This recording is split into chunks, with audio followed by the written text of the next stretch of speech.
novo, Geografia 1, capítulo 29, Bacia do Pacífico, Modelos de Desenvolvimento. Japão. Aspectos físicos do Japão. A formação econômica e territorial do Japão passou por diversos momentos. As dificuldades naturais registradas acabaram provocando uma forma de superação e desenvolvimento. Sendo um país insular muito pequeno, possui planícies estreitas e formação geológica recente, o que determina a ocorrência de fenômenos tectônicos. Além de instabilidade tectônica, seu subsolo não apresenta grande vastidão de recursos minerais, fazendo com que o país os importe em grande volume. Além disso, também possui uma reduzida área para a agricultura. A questão política e territorial japonesa também foi, em princípio, uma desvantagem para a formação econômica do país em moldes capitalistas, já que até meados do século XIX seu território apresentava pouca articulação produtiva. No final do século XIX e o início do século XX marcaram o começo da arrancada japonesa para a ocupação de seu espaço econômico em escala global, chegando ao final do século XX e início do século XXI como uma das principais economias territoriais do planeta. Modernização territorial produtiva, a era Meiji. O processo de modernização e industrialização do Japão passou a ocorrer de forma mais efetiva a partir do final do século XIX, sendo o ano de 1868 um marco inicial do regime shogunato e da reestruturação do império com a centralização política e territorial. O governo imperial se transferiu para o Edo, que foi rebatizado como Tóquio, e esse novo modelo de Estado acentuou-se entre o absolutismo moderno e a antiga religião shintoísta, identificando-se a nação com um imperador e organizando-se o nacionalismo japonês em torno das nações de honra e guerra. Essa nova forma de governo no Japão foi derivada da chamada Era ou Reestruturação Meiji, a qual promoveu a maior integração da economia territorial japonesa com investimentos na criação de infraestrutura com a construção de ferrovias e portos, expansão de indústrias, investimentos em educação primária, abertura às tecnologias estrangeiras, abertura aos produtos estrangeiros e a criação de empresas públicas em diversos setores, bancos, indústria, comércio. Os gastos do Estado japonês para a modernização das Forças Armadas e a concentração econômica definiram o processo de modernização política, econômica e territorial do Japão. A estrutura industrial também é marcada inicialmente pela presença de grandes empresas, originalmente familiares, os Zaibatsu, formando já naquele momento grandes empresas como a Mitsubishi.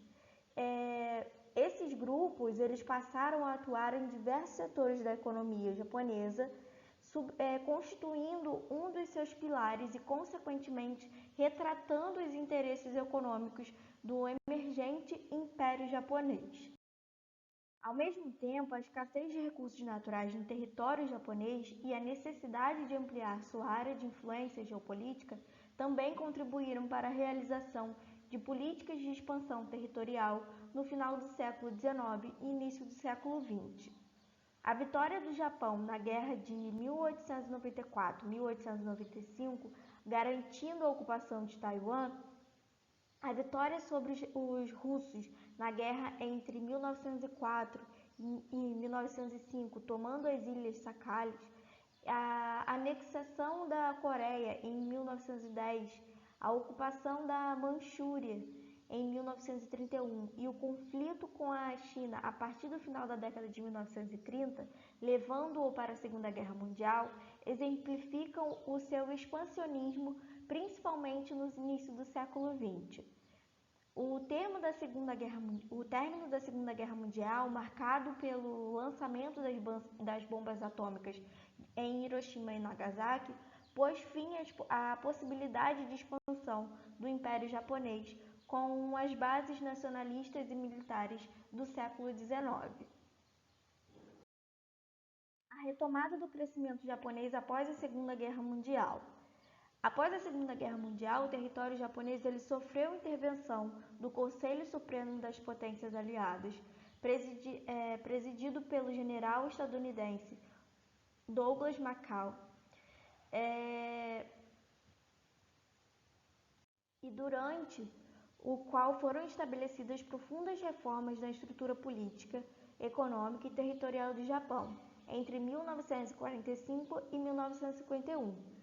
As principais alterações foram a criação de uma lei antitrust, transformação do exército japonês em força de autodefesa, proibindo intervenções externas, separação entre o Estado e religião, limitação na produção de armazenamento a 1% do PIB, renúncia à divindade do imperador, implantação do parlamentarismo com a necessidade de eleição de um primeiro-ministro, possibilidade de compra de terras e aprovação de leis para fortalecer o livre comércio.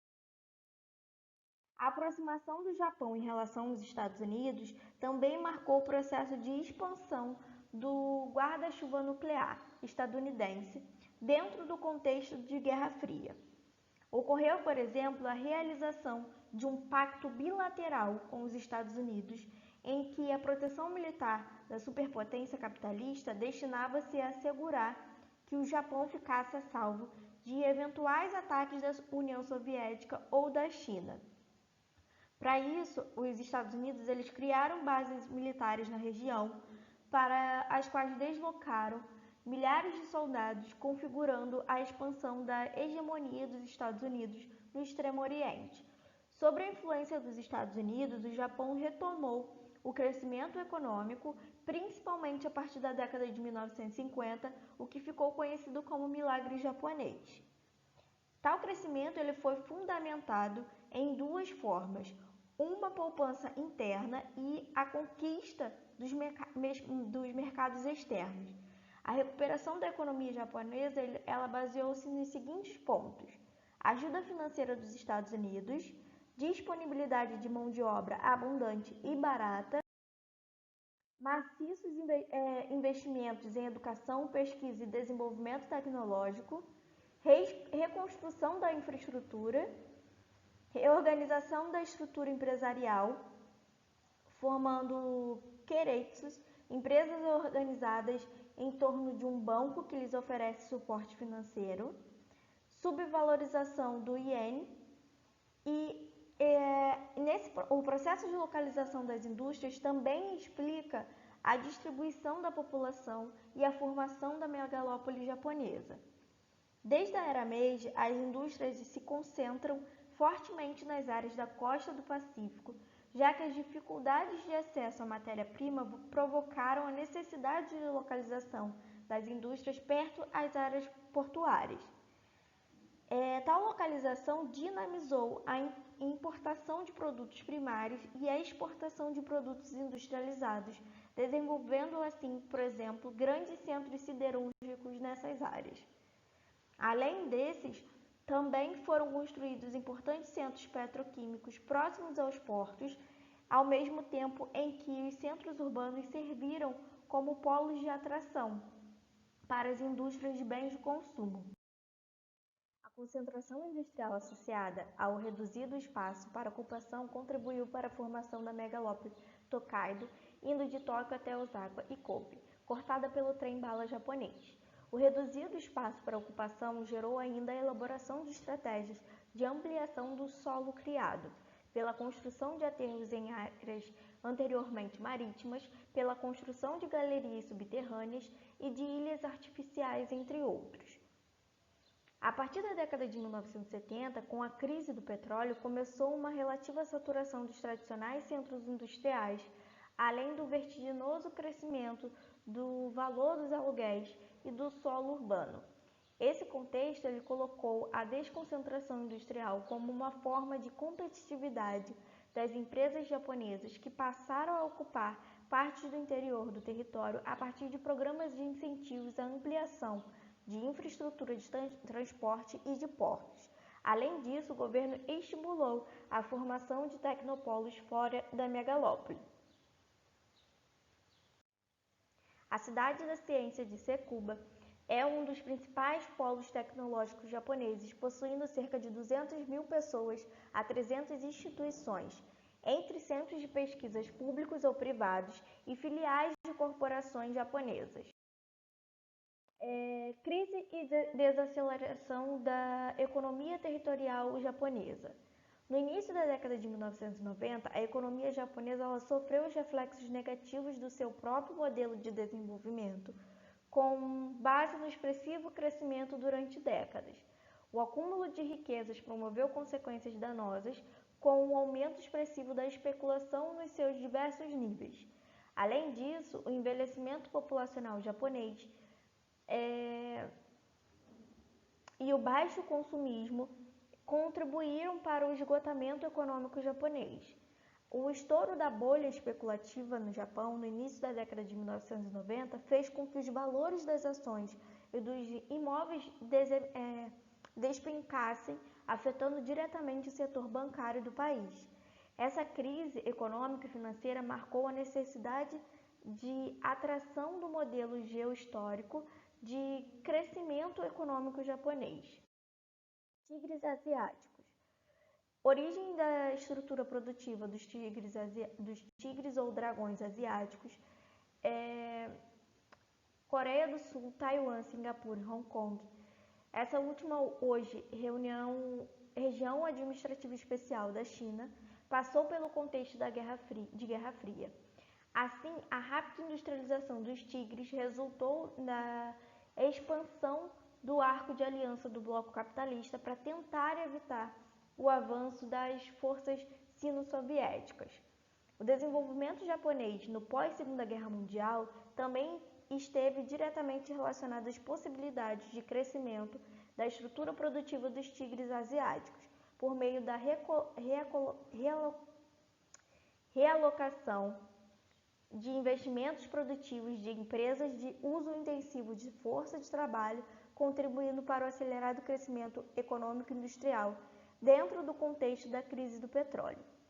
Os tigres asiáticos eles tornaram-se inicialmente plataformas de exportação, atraindo também capitais produtivos externos.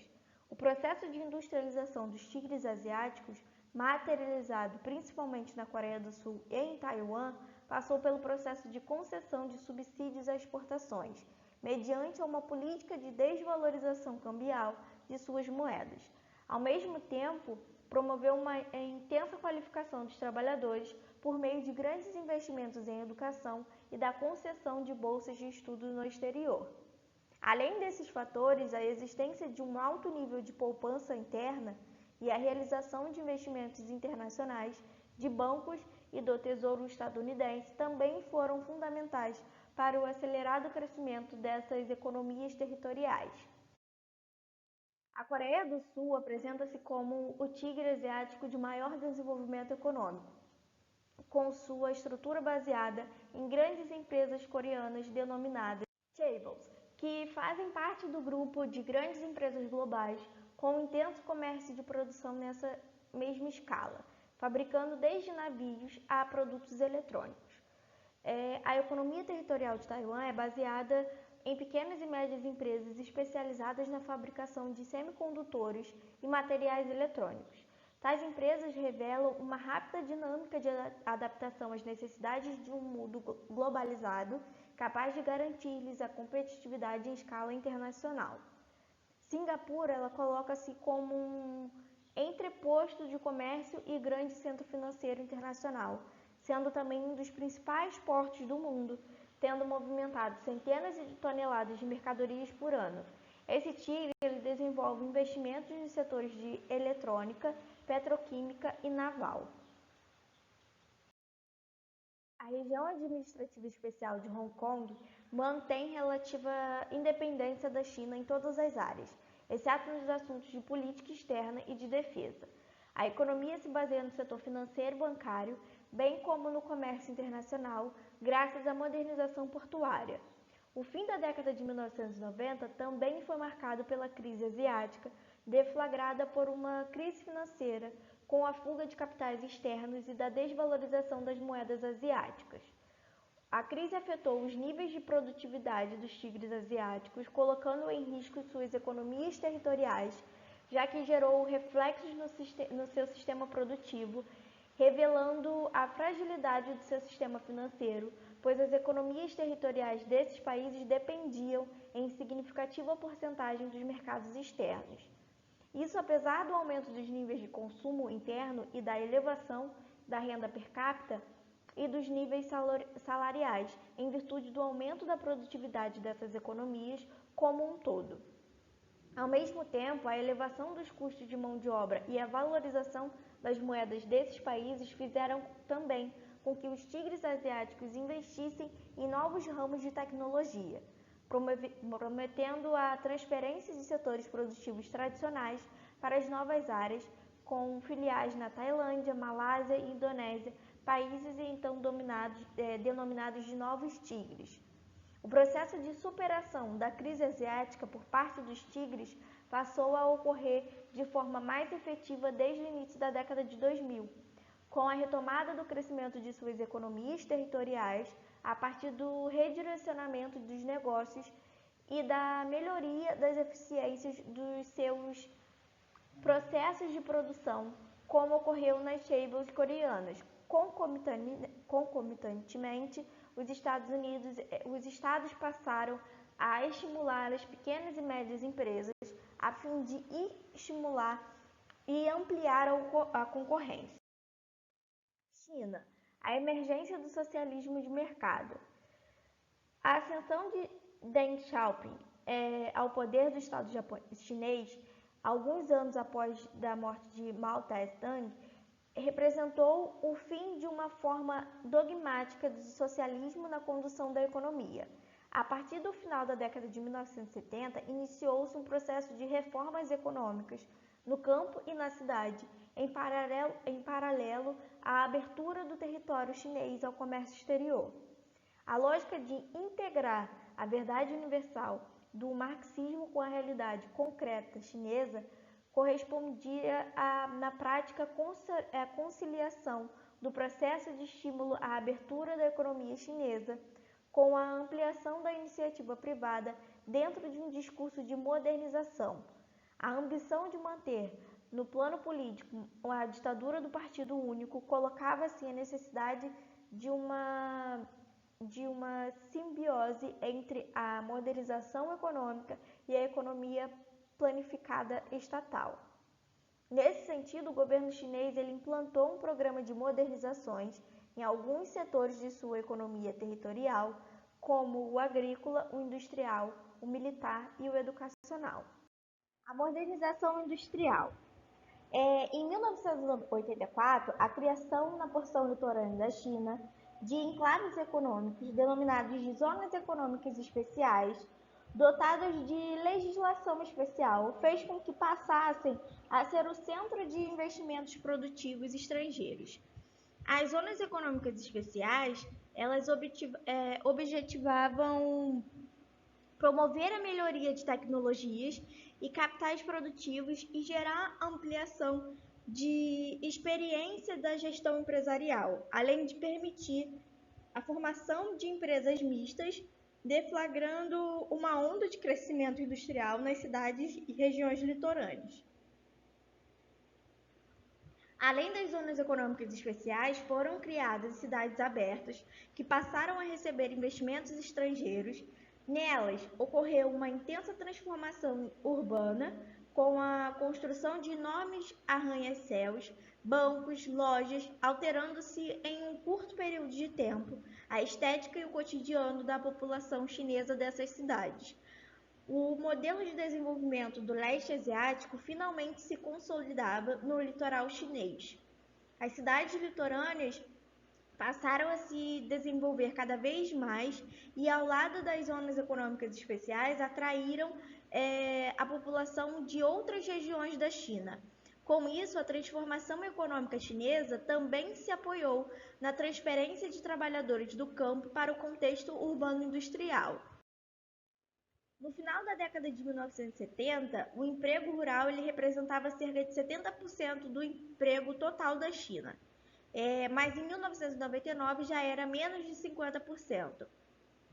Isso também coloca em destaque uma outra face da modernização, o aprofundamento das desigualdades regionais no território chinês, já que o maior dinamismo econômico litorâneo faz com que a renda per capita dessa região seja maior que em outras partes do país, estimulando assim os fluxos migratórios. Especialmente, o processo de modernização da economia territorial chinesa aprofundou as desigualdades sociais entre as porções leste e oeste do seu território.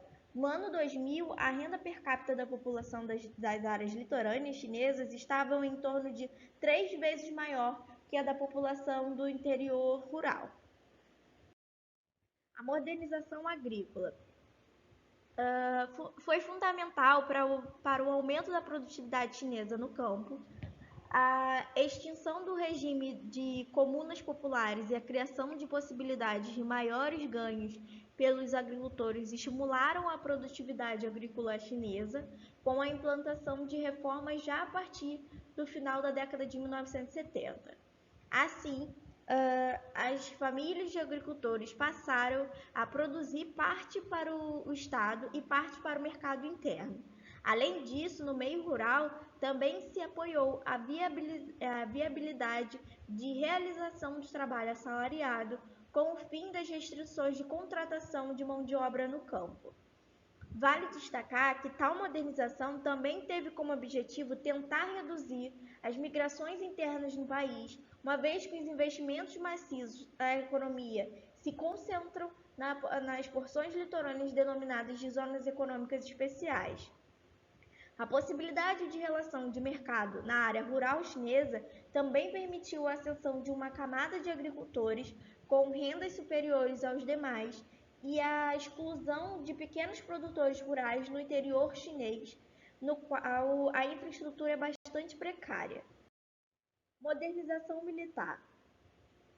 A afirmação de um Estado-nação como potência em escala global também passa pela questão militar. A intenção de afirmar o Império do Centro como uma potência geopolítica já se configurava nos planos chineses desde o seu processo de rompimento com a União Soviética na década de 1950 e a sua posterior aproximação com os Estados Unidos em pleno período de Guerra Fria. Aliás, essa aproximação ela colaborou para que a China finalmente assumisse a cadeira do Conselho de Segurança da ONU em 1971, substituindo Taiwan. Em 1949, quando Mao Tse-tung chegou ao poder, as elites econômicas chinesas fugiram do país e se refugiaram em diversos países e regiões ao seu redor.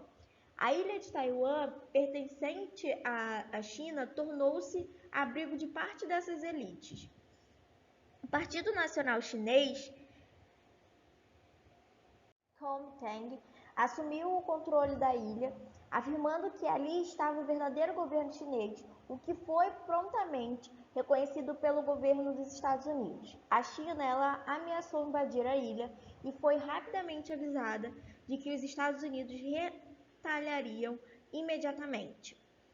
Então, em 1971, o governo estadunidense reconheceu Pequim como um verdadeiro governo chinês, mas reconheceu também o direito de Taiwan ser uma república rebelde da China.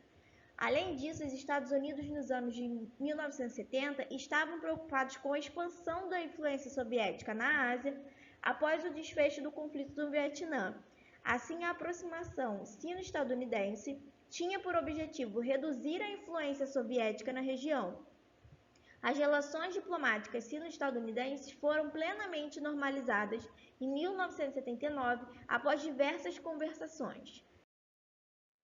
A partir do fim da Guerra Fria e o crescimento econômico chinês nos cenários regional e mundial, o governo chinês vem investindo pesadamente no setor industrial militar e, muito recentemente, se aproximou da Rússia, firmando acordos de cooperação de combate ao terrorismo na Eurásia.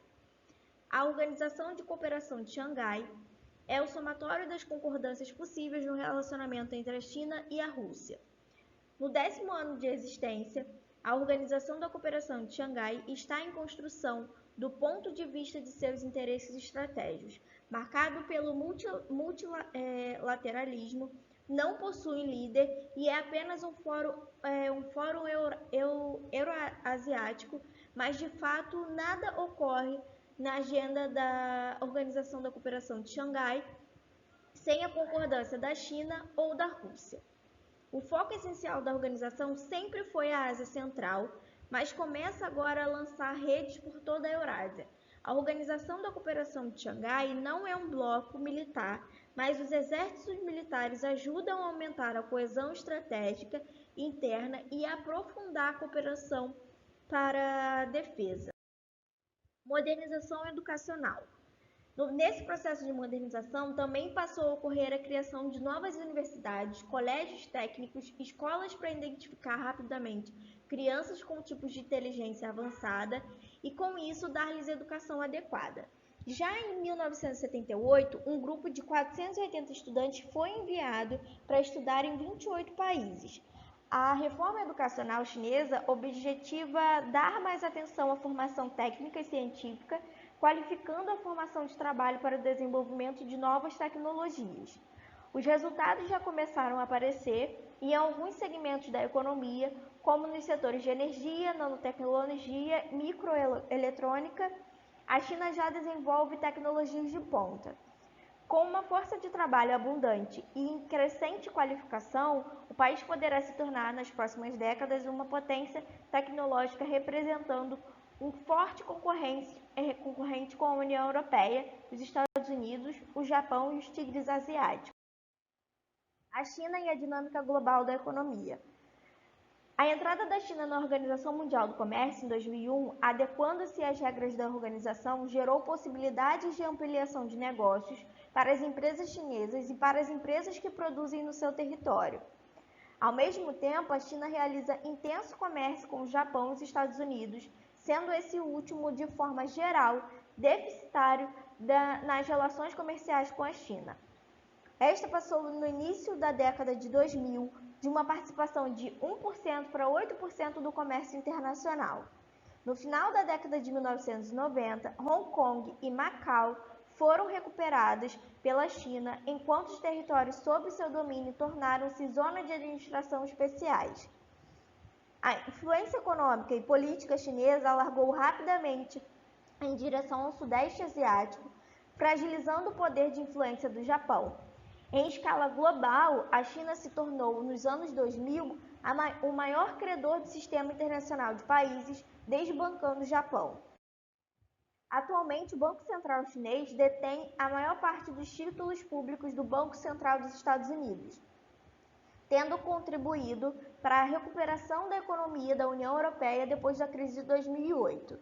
O acelerado crescimento econômico chinês nas décadas de 1990 e 2000 exigiu o consumo de colossais quantidades de commodities agrícolas e energéticas, transformando parte da América Latina, inclusive o Brasil e da África, em decisivos fornecedores.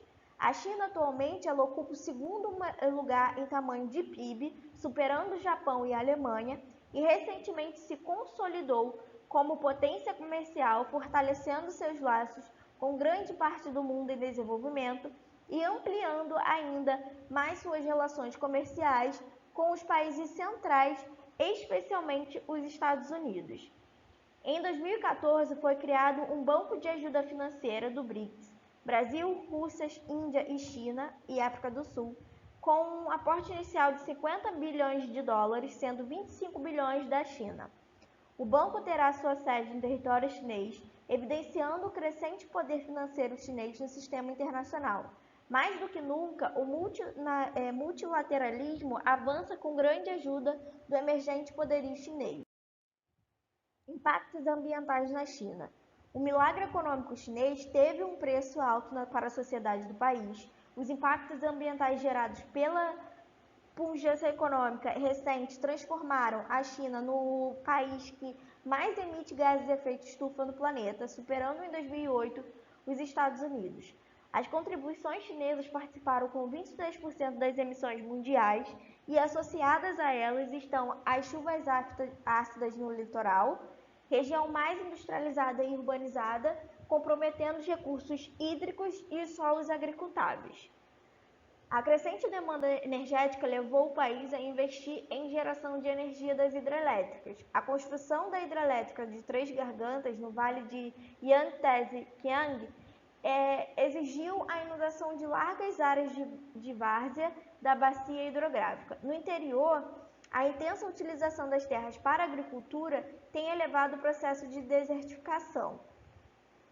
Os chineses convivem cada vez mais com elevadíssimos índices de poluição atmosfera, a ponto de no inverno o ar se tornar irrespirável nas principais cidades do litoral.